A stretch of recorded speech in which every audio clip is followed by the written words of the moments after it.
Welcome to the presentation by Robert James Hancock for VI CCE 2020. And this one is on the use of dredging design and numerical modelling to increase slack water access to the Port of Mackay.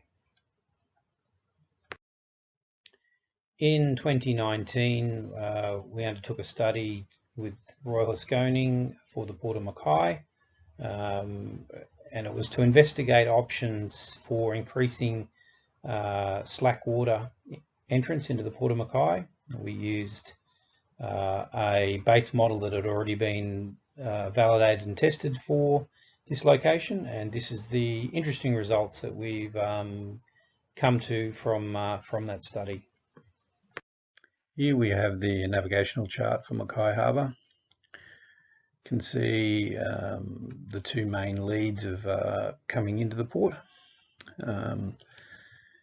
The issue is that vessels cannot traverse the entrance to this channel particularly well during high cross tides. You can see the 1.2 knots noted in the notes. And this limits the ability of vessels to arrive into the harbour. So there are a limited number of windows where a large deep draft vessel can safely traverse this and pull up in time. So the faster you go, the safer it is to traverse and less affected by the cross current. But if you go slow, then the cross current becomes very important and you can't come into port at full throttle and pull up in time. So there's no restriction on vessels leaving the harbour, particularly other than just draft, but during particularly peak cross tide periods, there are restrictions on arrival. And in particular, now arrival is based on slack tide windows, and these are very small windows of opportunity that have to be met exactly and limits the amount of crossings and arrivals of vessels. You can see here the satellite image of Mackay Harbour. There's quite a lot happening at the mouth of the harbour. You can see the currents moving the tailwater quite well there. So there's quite a bit of activity happening, and that's what causes the problems for shipping. This slide is essentially just a close-up of the satellite image again, and you can see that there's quite a bit of activity happening here, even just from a satellite image. So as vessels approach, they need to come in and pull up quite quickly, and they can't enter the mouth of this harbour slowly because of these cross currents, but they do need to enter at a slow enough speed so they can pull up. So this is why this is so critical at this location. Here we have the two options that we looked at in the study, or the two primary options in the study. Option one is the one we'll be delving into mostly today, the Easton Approach. Option two was a Northern Approach study we did full modelling on as well. It wasn't deemed to be as successful from a technical point of view.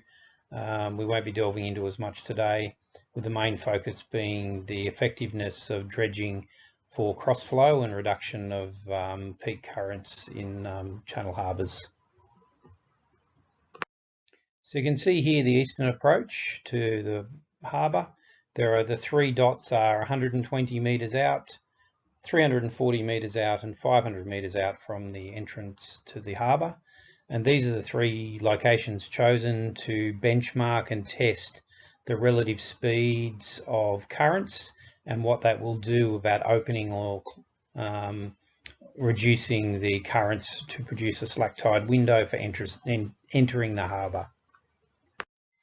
So for the Eastern Approach, we had four main models of testing of various dredged profiles to see what was most effective.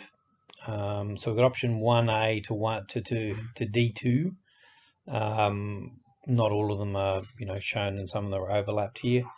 And you can see to the right that we have the water level of the tide, and then at the locations 120, 340 and 520 metres from the harbour entrance.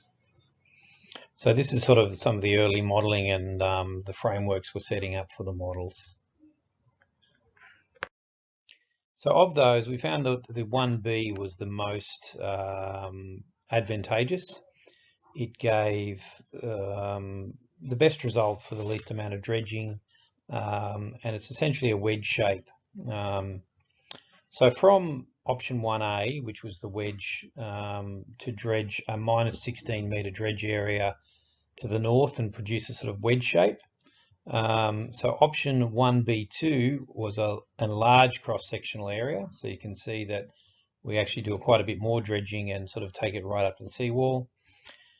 And then option 1B breakwater option 1 and 1B breakwater option 2, you could possibly see in the bottom section, it's the actual southern breakwater, whether we shave it off or profile it to see if that makes very much difference to the flow of the water around there, to basically make a smoother flow around the breakwater. So we know that this triangular general shaped 1B was the most advantageous, and we did a further lot of modelling to see what optimisation we should do with that to further or better improve that result. So here we have some of the individual slide outputs of option 1B. You can see in the bathymetry the triangular shape, but you can also quite clearly see between the 4 different tidal zones represented the dramatic difference in the tidal speeds during those zones and the directions. I can show a close-up in a following slide, but you can see there's quite a bit of variability across the tides, and you can see particularly in the third slide from the left how dropping the depth of the basin from the current to minus 16 meters does effectively drop quite a lot of current speed through the area of critical concern, which is approaching through the harbour. So dredging for reduction of cross currents has been highly effective here. In general, this is achieved in 2 ways. A, it's the speed crossing through the area, but also you'll get some sense from watching the maps that it also allows a high amount of water to be shipped through that zone at other peak periods. So it basically allows a reduction in the potential energy buildup, because during peak flow periods, even more is allowed to flow, and that drops the amount of inertia, so that when slack tide happens, it happens more prolonged, and it also happens to be more calm. So if we plot the peak current running across the opening of the port at various stages in the Easton Approach, you can see here on the blue line the existing current speed, and with the dredging, the improvement to the current speed and what that does to slack windows.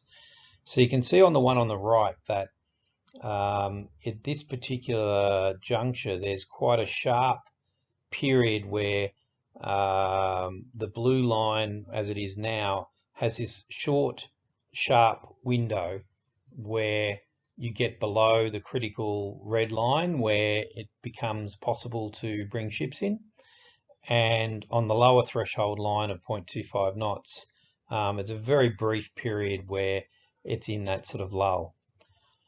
Whereas the hope was that by this cross dredging, you can see typically with the adopted option in where the purple circle on the right is, you can see that for a very extended period, you actually don't get above the 0.5 knot threshold of a cross current. So it opens up a much larger window and a much more predictable window, so that even though the very peak slack tide at the bottom of the trough there is on the right still quite sharp, it is not as sharp as otherwise. And then at the higher threshold, it's actually a much larger window. Here we can see the model actually working and shows the direction of tide, the tidal speeds at various locations, and the tidal profile. I'll do a next slide where I'll just basically zoom in onto the model entrance area operating. Here we can see a close-up of the same model operating. It gives you a good idea of the amount of currents that are happening in and around the front of the harbour, and why this is critically important for shipping. The modelling was highly effective in evaluating various options and testing options, and allowed us to hone in quite quickly on this Easton Approach dredging, and then further refine the dredging shape and how effective that this could be in allowing larger, safer and slacker windows into the Port of Mackay, and investigating the potential of traversing more than one vessel in a slack tide window. And this all led to the ability to make strategic decisions at the port. So in conclusion, we have used a numerical model to test various scenarios and optimize options for reducing the peak currents at the entrance of the harbour, and that dredging was proven to be an effective method of reducing these currents and making shipping safer, not just in the main channel, but outside the main channel, in order to reduce peak velocities during a slack water window. So this has been an effective use of modelling. The modelling has allowed us to rapidly test options and come up with hypothesis that dredging may work, and in fact it did work and was quite successful. And I expect that dredging may gain favour over breakwaters and other obstructions for reducing peak velocities around entrance channels, based on the effectiveness that we found here. And thank you very much for listening. Certainly a lot more we could talk about, but 12 minutes is the best we can do. But enjoy your day, evening or night, depending on where you are in the world. Thank you.